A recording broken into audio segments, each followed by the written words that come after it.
Olá novamente. Hoje, dando sequência às nossas aulas de bioenergética e metabolismo, a gente vai adentrar mais algumas vias bioquímicas, né? A gente tem a glicólise, gliconeogênese e a via das pentoses fosfatos e mais alguns derivados hoje. Essa aula foi elaborada a partir do capítulo 14 do Leninger, então as figuras aqui utilizadas são oriundas desse livro, o que facilita para que vocês utilizem como livro base para estudar esse assunto, que apesar de um pouco menor hoje, é mais denso. Né? Na nossa aula de hoje, a gente vai ver a glicólise, que é uma reação de lise da glicose, utilizada para obtenção de energia, que é aqui descrita nesse sistema.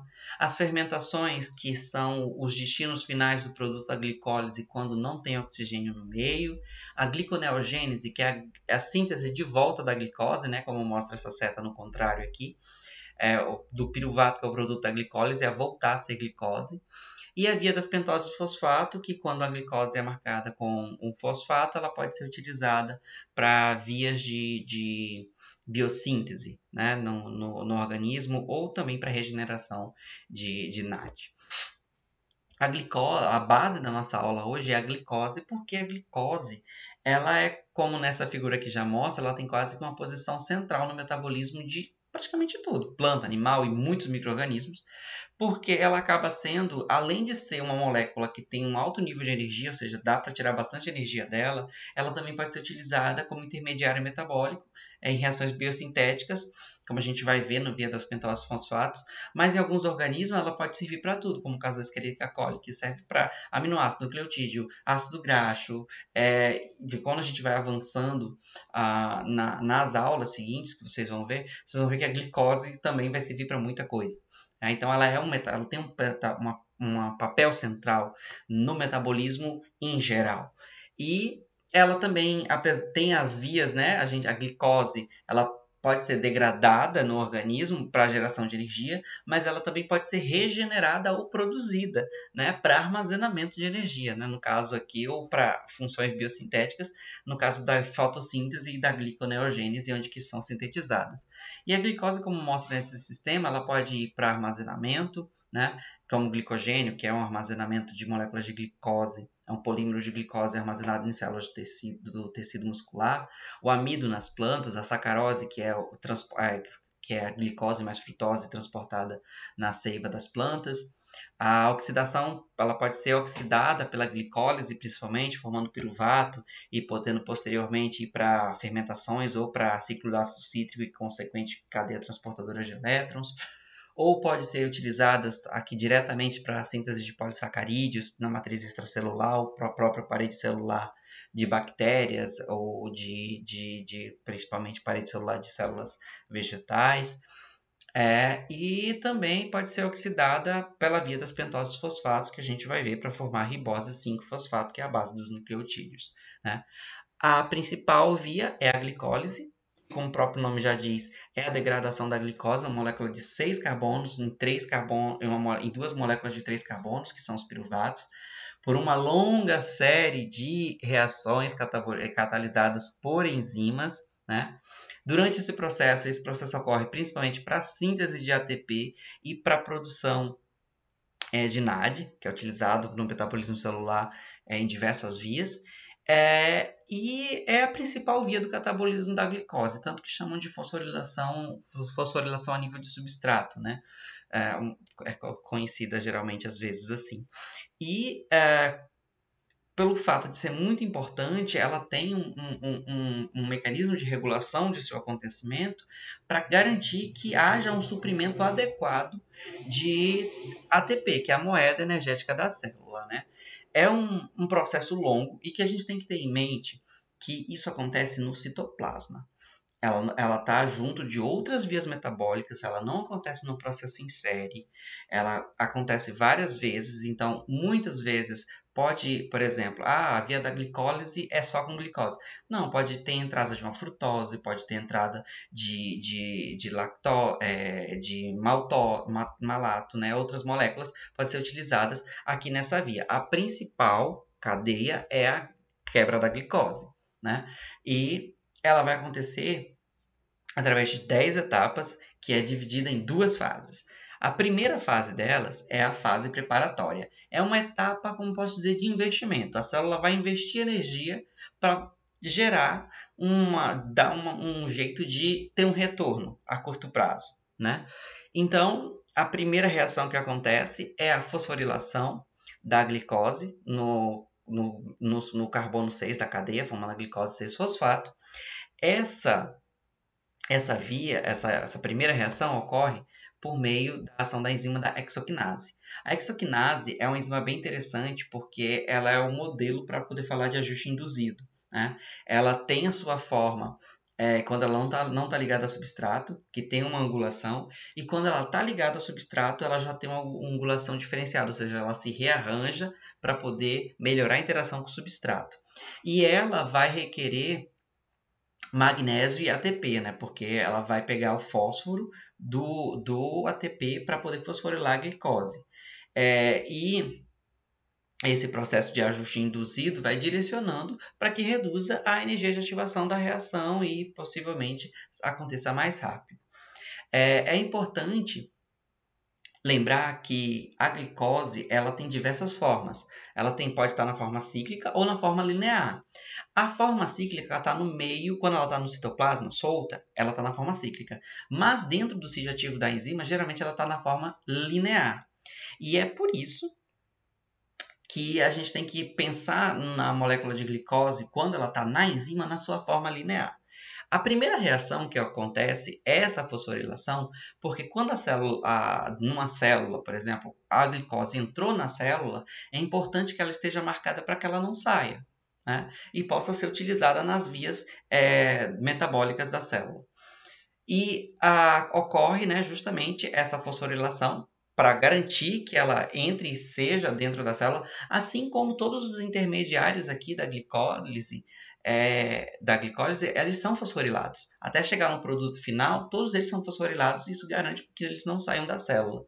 E ocorre essa posição no carbono 6. Por quê? Na forma linear, esse carbono 1 aqui, ele vai estar com o grupo carbonil. Há uma dupla ligação desse oxigênio nesse carbono. E essa função orgânica, né, essa função carbonil, ela não é fosforilável, não tem como ser fosforilado, e ocorre a fosforilação do carbono 6, que está aqui disponível e fácil e livre para poder ser fosforilado.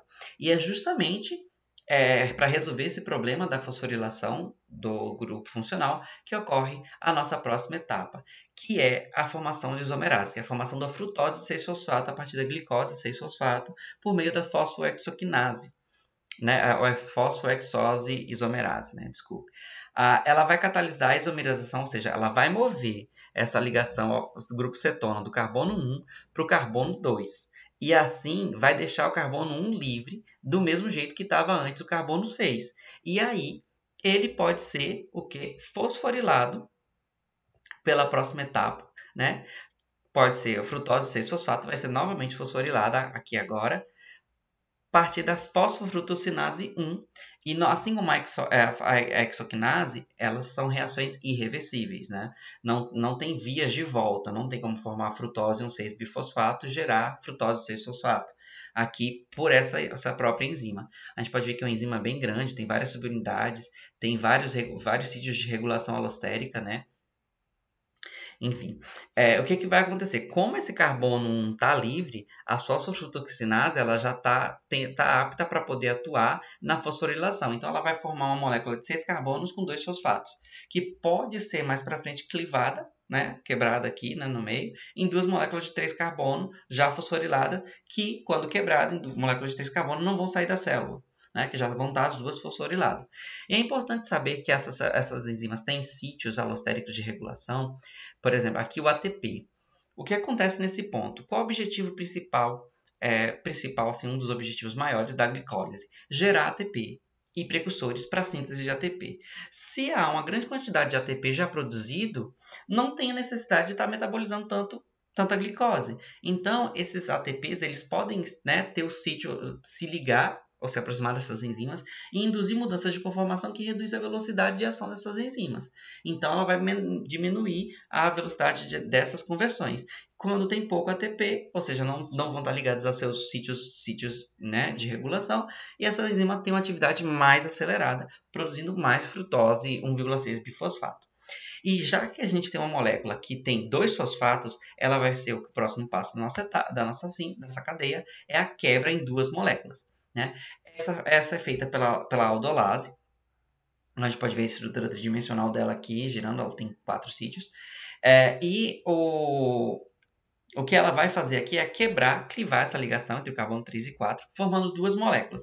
Só que quando ocorre a clivagem, ela forma 2 moléculas diferentes. Ela vai formar o gliceraldeído, 3-fosfato, né? 1, 2, 3, né? Fosfato, e a dihidroxicetona fosfato, ou seja, aqui, ó, grupo cetona nesse lugar, ao invés de ser um grupo etanol, hidroxila, fosfato.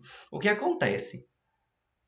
Aqui a gente já tem as moléculas preparadas para serem utilizadas na fase seguinte.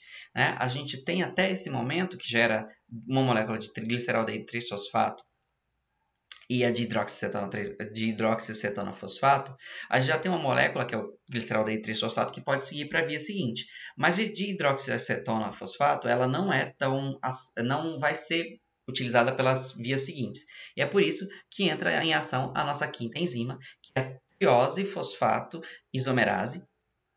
Ela vai fazer uma conversão muito rápida entre esses grupos. Ela vai catalisar a troca, né, desses grupos aqui, a mudança dessa dupla ligação para a formação de uma ligação simples aqui com oxigênio, formando um grupo hidroxila, né? Não, função hidroxila. E essa interconvecção ela é muito rápida, é uma ligação, uma reação vai e vem. Só que o gliceraldeído 3-fosfato vai ser consumido nas etapas seguintes. Quando ele vai sendo consumido, a enzima vai atuando sobre a dihidroxicetona, forma gliceraldeído 3-fosfato, e ele vai seguindo. Então, isso vai reduzindo as concentrações de dihidroxicetona fosfato. E quando tem essa conversão, gera 2 moléculas de gliceraldeído 3-fosfato. Essas moléculas, elas chegam ao final da fase preparatória, que a gente tem um investimento de 2 ATPs para gerar essas 2 moléculas de gliceraldeído 3-fosfato. Então, a célula investiu energia para poder ter um retorno na fase seguinte, que é a fase do pagamento. A fase do pagamento ocorre com início na primeira reação, que a gente tem um grupo que está monofosforilado, né? A gente tem o gliceraldeído 3-fosfato. A gente tem a ação de uma enzima muito interessante, que é a gliceraldeído 3-fosfato desidrogenase. Ela vai promover uma ligação de um grupo fosfato, né? um grupo fosfato inorgânico que está livre ali no citoplasma, na molécula do gliceraldeído 3-fosfato. Olha só, a gente tem aqui, ó, né, uma C dupla O, OH, e essa formação desse grupo fosfato, né, tem a perca de uma molécula, de um átomo de hidrogênio aqui, né, no caso de um NAD, um H+, né, 2H+, porque são 2 moléculas, que vai ser carreado a ser recebido pelo NAD e ser utilizado nas vias de regeneração de NAD, porque precisa dele para que essa reação também ocorra. Né? E essa marcação com a nova molécula de fosfato forma uma ligação de muita energia, que quando essa ligação é quebrada mais à frente, ela pode ser utilizada, essa energia tão grande que é liberada, ela pode ser utilizada para a síntese de ATP. Então, nesse processo, a gente tem gliceraldeído 3-fosfato, que forma 1,3 bisfosfoglicerato. Esse 1,3 bifosfoglicerato, ele está pronto para ser a ação da fosfoglicerato sinase, ou seja, quebrar essa ligação de alta energia que foi formada, né, e gerar ATP. Então, se tem 2 moléculas, gera 2 ATPs. Esses 2 ATPs são liberados por meio da célula, e a fosfoglicerato sinase ela faz essa fosforilação, por isso chama fosforilação a nível de substrato, a obtenção de energia a partir daqui. Ao metabolismo a catálise da fosfoglicerato sinase, ela vai formar uma molécula agora que é o fosfoglicerato. É o 3-fosfoglicerato que a gente tem essa molécula fosfoglicerato. O que acontece? Esse grupo o grupo fosfato nessa posição, posição 3 do carbono, ele não vai ser utilizado pelas enzimas seguintes, e nessa posição, na conformação da molécula, fica um pouco difícil para a remoção desse grupo fosfato. Então, ele vai ser o quê? Mudado de lugar por dismutase para a posição do carbono 2, né? E aqui a gente tem uma mudança da posição da hidroxila, né? A gente estava aqui na posição da hidroxila aqui, passa para cá, e tem essa etapa. Nesse ponto, ele vai passar por mais uma modificação, que é a ação da enolase, que vai promover a remoção de uma molécula de água, né? Ela vai fazer a desidratação, que a gente pode ver a tridimensional dessa enzima, e ela vai fazer a desidratação dessa molécula, tornando esse grupo fosforil muito mais facilmente transferível, né? Muito mais fácil de ser transferido para uma molécula de ATP pela ação da piruvato-cinase, que tem a formação do piruvato. E como a gente vê, aqui é o produto final da glicólise. Todos os compostos da glicose 6-fosfato até o piruvato, eles são todos fosforilados. Essa fosforilação e desfosforilação é o que dá o saldo energético, porque usa 2 ATPs e gera 4. Então, a gente tem um saldo de 2 ATPs. E também as moléculas de NAD, que são utilizadas em outras etapas, né? E essas são as vias que tem, mas o objetivo principal é gerar ATP e o piruvato. O piruvato, que é gerado como produto, ele tem diferentes destinos.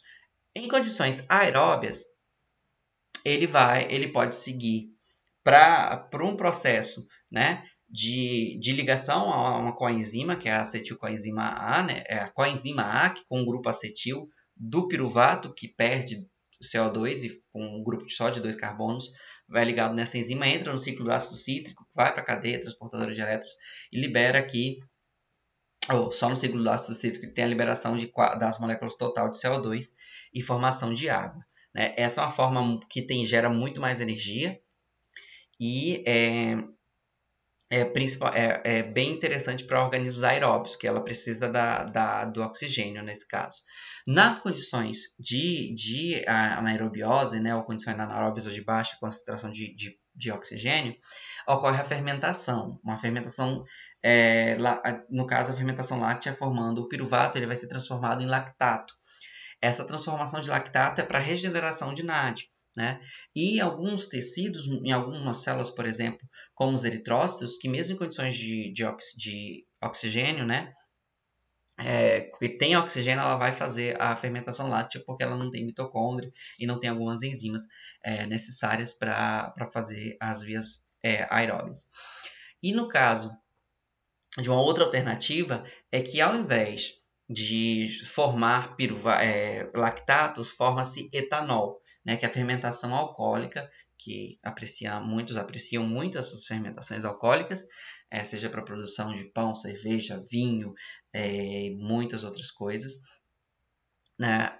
E essas vias têm como objetivo principal a regeneração de NAD. A gente vai dar uma olhadinha em cada uma delas. Né? Quando se tem um ambiente com oxigênio, o piruvato ele vai entrar no ciclo do ácido cítrico. Primeiro, para entrar nesse ciclo do ácido cítrico que a gente tem aqui, que vai ser assunto da próxima aula, são mais cadeias, mais vias metabólicas para poder se entender.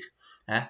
O piruvato, para entrar nessa via, ele precisa ser transformado, ou seja, vai passar por um complexo de enzimas, que é o piruvato desidrogenase, são 3 enzimas em série ali, que promove essa ligação, essa quebra essa liberação do CO2 da molécula do piruvato e a ligação do grupo acetil na coenzima, que está apta a entrar na rota metabólica do ciclo de Krebs, o ciclo do ácido cítrico, né? Aqui é uma exemplificação do que é a coenzima A, né? É uma molécula bem grande, tem uma ribose 3-fosfato ligado a uma adenina, e aqui tem o ácido pantotênico, que é um lipídio. E nesse pontinho aqui tem esse enxofre, como na cisteína, né? Que faz a ligação com esse grupo aqui. Então, forma a acetilcoenzima A, que vai entrar nessa rota metabólica. E essa, né, como a gente pode ver, tem a geração muito grande de ATP né, e NAD, que pode ser utilizado nas outras etapas. Mas aqui vai, ó, liberação de CO2, né, liberação de CO2, liberação de água. E nesse processo há uma geração de moedas, né, de ATPs, de energia muito grande. Mas isso só é uma geração de energia muito grande que é muito interessante para a célula. Por exemplo, no caso de uma levedura facultativa, que pode viver tanto em ambiente com oxigênio ou sem oxigênio. Quando você fornece oxigênio, é até interessante na etapa de produção de cerveja, por exemplo. Você fornece oxigênio para produzir mais levedura, então, ou seja, como tem muito mais energia, ela vai se reproduzir, ela vai aumentar, melhorar suas condições e vai crescer a população. Então, aumenta a concentração de leveduras nesse meio, porque tem vias metabólicas capazes de gerar muito mais energia. Mas quando se reduz a concentração de oxigênio no meio, ela já vai fazer a fermentação alcoólica, que não tem o oxigênio, né, para poder fazer as reações do ciclo de Krebs, né, do ciclo do ácido cítrico, né, que tem um grande rendimento energético. Mas elas vão fazer o quê? Elas vão, quando estão sem oxigênio, vão fazer a fermentação alcoólica. Nesse caso, o piruvato ali, resultado, em vez de ir para o ciclo de Krebs ou o ciclo do ácido cítrico, ele vai, né, no caso é necessário que tenha a maquinária enzimática para que isso aconteça. O piruvato vai sofrer a ação da piruvato descarboxilase, ou seja, liberando CO2, formando acetaldeído. Esse acetaldeído é substrato para a ação da álcool desidrogenase, que vai reciclar aqui esse NADH, que vai ser consumido para a formação de etanol. Né? A piruvato descarboxilase, que faz essa liberação de CO2, ela não está presente nos tecidos dos vertebrados, tá? Então, geralmente vai formar uma outra fermentação, a fermentação láctea, não a fermentação alcoólica. Mas, por exemplo, em organismos complexos como os seres humanos, que tem a presença de uma microbiota, né, interna, uma simbiose, que é um microbioma interno, existe a presença de álcool, porque algumas vezes a microbiota intestinal também pode realizar a fermentação e ter a liberação de álcool no intestino. Né? E esse álcool, quando está no organismo, ele vai sofrer a ação de uma álcool desidrogenase. Essa álcool desidrogenase, ela está no fígado e vai promover o processo inverso. Ela vai gerar acetaldeído a partir do etanol. Só que esse acetaldeído é muito tóxico e tem uma série de efeitos deletérios no organismo. E aí entra a ação uma outra enzima, essa já é do fígado, que é a acetaldeído desidrogenase, que vai converter o acetaldeído em ácido acético. O ácido acético é metabolizável, não tem efeito deletério. Só que uma população, né, uma população muito grande no planeta, tem até essa questão, nessa imagem aqui já mostra, né, que a relação dos asiáticos, especificamente do leste da Ásia, com o álcool. O que acontece? Uma população de pessoas dessa região tem um problema nessa acetaldeído desidrogenase, que ela não é ativa. Ela está presente, mas ela não é ativa. Isso afeta cerca de 1 bilhão de pessoas nessa região. Em algumas reportagens que eu vi recentemente, inclusive desenvolveram um tratamento para reativar essa enzima, que vocês depois procurem para ver. Por quê? Essas pessoas, elas têm uma alta sensibilidade ao álcool, porque o álcool que entra no organismo vai gerar acetaldeído, que é tóxico. Só que esse acetaldeído não vai trazer só essa questão do rosto avermelhado, o rubor, né, ficar avermelhado o rosto. Aumenta em 100 vezes o risco de câncer de esôfago, né? Além de tornar a pessoa altamente sensível ao álcool e aumentar o vício, né? São muito mais propensas a terem vício em álcool. E hoje, entendendo o porquê que isso acontece, entendendo como essa enzima está, né, e por que ela é inativa, já desenvolveram um possível tratamento para que as pessoas tenham menos ações deletérias desse caso. Né? E uma outra fermentação, no caso dos organismos, né, a gente não faz as células do corpo humano, né, dos tecidos animais dos vertebrados, não vai ter a piruvato descarboxilase, então não tem como produzir etanol nas células eucariotas dos vertebrados. O que acontece nessas células? A fermentação láctea. O piruvato ele vai ser direcionado à produção de lactato. Ou seja, não há liberação de CO2, é simplesmente uma via para regeneração do NAD, porque, já que não tem oxigênio para gerar uma via mais energética, ela tem que focar todos os seus esforços na glicólise, porque ali gera 2 ATPs.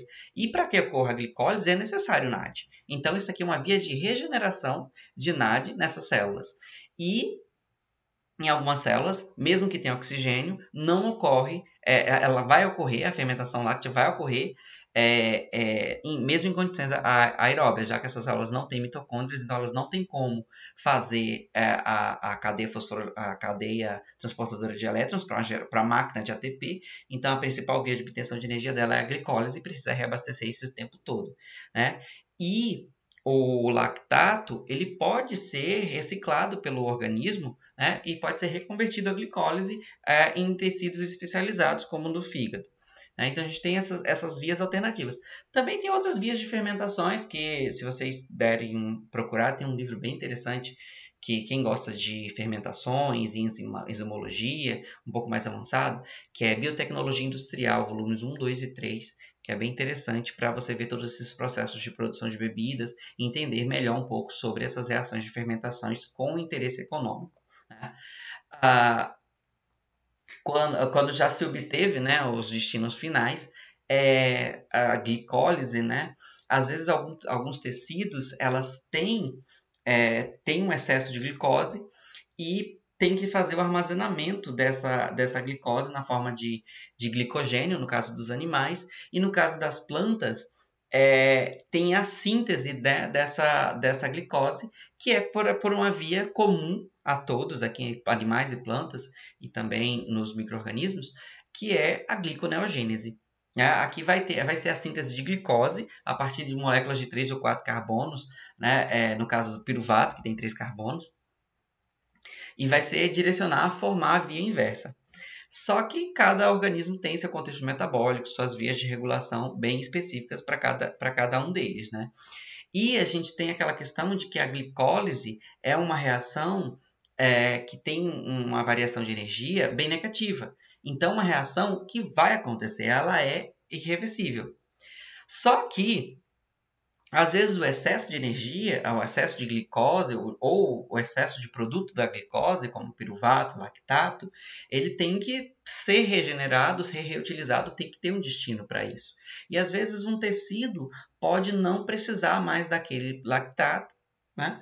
Que já não está precisando, mas tem alguns tecidos, como o cérebro, que precisam unicamente de glicose. Por exemplo, o cérebro humano pode precisar de até 120, se eu não me engano, até 120 gramas de glicose para poder exercer suas funções num dia. Então, muitos tecidos acabam tendo a direcionamento da formação de glicose. Né? E tem essa regulação bem complexa nos animais, principalmente devido a essas especificidades de alguns tecidos. Mas nos animais, de modo geral, o lactato vai regenerar da piruvato e, pelo fato de terem reações irreversíveis na via da glicólise, que é a via principal, elas vão ter algumas vias alternativas para desviar dessas reações irreversíveis, né? Então a gente tem o lactato, que vai entrar na via do ácido cítrico, formando oxalacetato, para gerar fosfenolpiruvato e, por meio das reações irreversíveis, aqui formar glicose 6-fosfato. Alguns aminoácidos glicogênios, ou seja, aminoácidos, algumas estruturas de aminoácidos podem ser utilizadas aqui no ciclo do ácido cítrico para formar fosfenolpiruvato. E tem uma coisa interessante. A gente pode obter energia a partir dos lipídios, mas a gente não pode produzir glicose a partir de lipídio, diretamente a partir do lipídio. O que é utilizado para a síntese de glicose a partir de lipídio é só dos triacilgliceróis. Que triacilglicerol é 3 moléculas, né, de cadeia carbônica ligadas aqui pelo grupo glicerol. Então esse grupo glicerol ele é clivado para poder aproveitar os triacilgliceróis. E esse glicerol pode ser metabolizado e entrar nessa via de síntese de glicose. E no caso das plantas, né, como a gente viu, tem a fixação do CO2, forma fosfoglicerato, e esse fosfoglicerato, como a gente viu, é o intermediário da via da glicólise. Então, pode também já entrar na via da glicose, da via da gliconeogênese, para síntese de amido, para a formação de sacarose, que é a via de transporte das seivas, ou, no caso dos animais, a reservas de glicose sanguínea para alimentar outros tecidos, ou acúmulo de glicogênio em tecidos especializados, né? É uma via altamente regulada. Desculpe. É uma via altamente regulada para que isso ocorra de forma adequada, no momento adequado, e é essencial para todos os organismos, porque às vezes é necessário regenerar essa glicose. Porque às vezes se a célula utilizasse ou liberasse, por exemplo, no caso de um organismo multicelular, uma célula que tem um excesso de lactato ou piruvato, liberasse esse piruvato que não é fosforilado para a corrente sanguínea ou para outros tecidos, para que fosse metabolizado. Se ela regenera esse piruvato em glicose, ela, apesar de ela precisar investir ATP, investir energia nisso, ela pode gerar novamente a glicose e gerar potencialmente, em condições aeróbias, gerar mais 10 ATPs. Então, fazer essa via, por mais que tenha um gasto energético, tem um retorno futuro. É um investimento que você tem um retorno futuro grande. Então, para a célula é mais interessante gastar energia para reciclar do que descartar ou perder para o ambiente. Né? Uma outra via que é utilizada, né, quando a gente tem ali a glicose que ela é fosforilada para ficar dentro da célula, ou ela vai para a via da glicolítica, né, da glicólise, ou ela vai passar por uma via das pentoses fosfato. Isso aqui é direcionado principalmente em células que se crescem muito rápido, né, que tem uma necessidade muito grande de replicação, né, porque a via da pentose fosfato, ela forma como final a ribose 5-fosfato. A ribose 5-fosfato, ela é a base dos nucleotídeos. Então imagina uma célula que está se replicando muito rápido, ela tem que replicar aquelas imensas moléculas de DNA e RNA e toda aquela maquinaria proteica. Então ela precisa de muito nucleotídeo e que pode ser sintetizado a partir da ribose 5-fosfato. Aqui ela não tem a síntese de ATP, mas ela tem a síntese de NADPH. Esse NADPH ele pode ser utilizado, né, ser utilizado para vias biosintéticas ou também para evitar estresse oxidativo nas células. Né? Tem algumas outras vias que têm esses usos. Na via oxidativa, é a molécula de glicose 6-fosfato, ela sofre uma série de reações por diversas enzimas, tem a liberação de uma molécula de CO2, então de 6 carbonos passa para 5 carbonos, e a formação de 2 NADPH. E é justamente esse NADPH que regula a ação dessa via, porque quando se tem um excesso de NADPH, ele vai ter um sítio alostérico, né, para reduzir a atividade dessa via de glicose 6-fosfato a 6-fosfogliconalactona, que é o intermediário dessa via, na via das pentoses fosfatos. Então, ela inibe essa síntese, né, de novos NAD, e quando entra em equilíbrio, ou seja, tem a necessidade de mais moléculas desse tipo, essa via é ativada, né, assim como há necessidade das pentoses fosfato para a síntese de nucleotídeos, DNA, RNA e outras moléculas. Né? O conteúdo da aula era esse.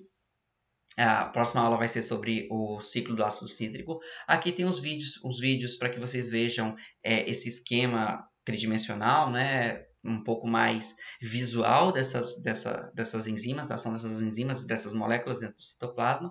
Ativa a tradução automática. Se depois que você assiste essa aula você consegue ver os passos acontecendo com a tradução automática, dá para entender bem direitinho no YouTube. E tem os links complementares, que são bases de dados muito boas que vocês deveriam acessar, que você pode ver todas essas enzimas, as estruturas, quais são os genes relacionados, a interação metabólica, as aplicações dessas enzimas, as doenças relacionadas, se tem enzima, se falta enzima, como aquele caso ali dos asiáticos que falta uma enzima, você pode encontrar essas informações nessas bases de dados. Nesse link você tem um recorte da integração da glicólise com a gliconeogênese e algumas fermentações, indicando exatamente quais são as enzimas e quais pontos, e você pode ver ali o assay de cada uma. Você tem o PDB, que com o assay você pode procurar a estrutura tridimensional e várias outras informações, seus ligantes. Na Biochemical Pathways, você pode... É interessante que essas dá para ver todas as vias metabólicas tudo junto. Você vai reduzindo o zoom ali e você vai ver a integração total. É muita via, muita cordinha puxando, muita reação de vai e vem. É bem interessante você poder enxergar como é complexa a bioquímica e como tem tantas vias acontecendo, que por isso que é impossível decorar tudo. Mas você tem que ter entendimento do que são essas vias, né? A gente tem também o Reactome, que é uma base de dados sobre essas vias metabólicas focadas em organismos específicos. Você pode ver dos seres humanos, eu acho que tem dos bois, de galos, de outras espécies específicas, né, com suas especificidades. E a gente tem, eu gosto muito dessa, eu gosto da Brenda porque tem a base de dados das enzimas. Então, é uma relação de informações sobre enzimas bem interessantes. E a atividade que vocês vão ter que fazer é justamente acessar essas plataformas. A partir da plataforma da Biochemical Pathways, vocês vão ver todas as vias. Eu quero que vocês vão ali nessa plataforma e indique os principais reguladores das enzimas da glicólise. Por exemplo, a reação, a hexoquinase, o que regula ela, o que influencia, né? De forma positiva ou de forma negativa, o que inibe. Lá tem todas essas informações, eu peço que vocês dêem uma olhada lá na legenda, que vocês vão entender o que são essas informações e vocês dão uma olhada. Eu quero que vocês me indiquem os principais reguladores e seus efeitos. É alostérico, como acontece isso, né? E aqui na outra plataforma, lá na Brenda, que vocês indiquem pelo menos não, quero que vocês indiquem uma aplicação biotecnológica. Eu falo aplicação biotecnológica porque envolve aplicação médica, meio de diagnóstico, farmacológica ou de biotecnologia mesmo, enzimologia, produção. Lá tem uma série de aplicações. Eu quero que vocês, de pelo menos 3 enzimas da glicólise, e que vocês vão nos artigos e coloquem a referência de artigos ou das referências que são utilizadas para aquela aplicação, para vocês darem uma lida e mostrar o que é essa aplicação. Não é só copiar e colar o nome da aplicação que está lá, não. Quero que vocês mostrem a aplicação da enzima em si. E para que não haja confusão, está aqui o EC de cada uma das enzimas. Eu quero que você faça só de 3. E uma parte interessante que é importante vocês compreenderem é que essa relação entre o fato de que a glicólise ela não é um processo reversível, ela é uma reação geral, no geral, né, de glicose e fosfato a piruvato, é uma reação irreversível. É um processo irreversível, que ele vai acontecer, né? Tem uma variação de energia ali bem negativa. Então, é uma reação que ocorre. Então, a gliconeogênese, teoricamente, ficaria muito difícil de acontecer. Então, eu queria que vocês mostrassem as estratégias de contorno, né, e explicar o provável motivo dos animais terem a via de síntese. Né? Por que se faz a gliconeogênese, já que ele absorve glicose do meio? Para que ele vai gerar novamente glicose? E o que ele faz para evitar esse processo irreversível da glicólise? Tá? Essas são as atividades. Eu creio que essa foi a última aula, mas estou aqui disponível para que vocês possam tirar dúvidas, seja do grupo ou no privado, podem falar comigo, tá?